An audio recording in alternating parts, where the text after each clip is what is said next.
এক কথায় প্রকাশ। প্রশ্ন 10টি, সময় 1 মিনিট 10 সেকেন্ড। যে নিজের জীবনী নিজে লেখে।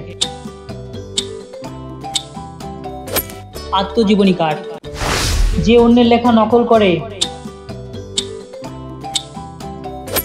নকল নবিশ। যে দুটি ভাষা জানে। দ্বিভাষিক। যে কোনো এক বিষয়ে বিশেষ জ্ঞান রাখে। বিশেষজ্ঞ। যা শুনতে পাওয়া যায়।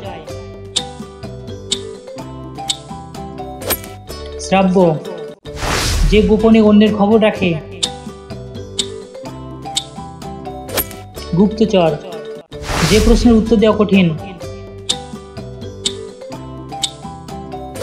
দুর্বোধ্য প্রশ্ন। যে আগুন নিয়ন্ত্রণ করে।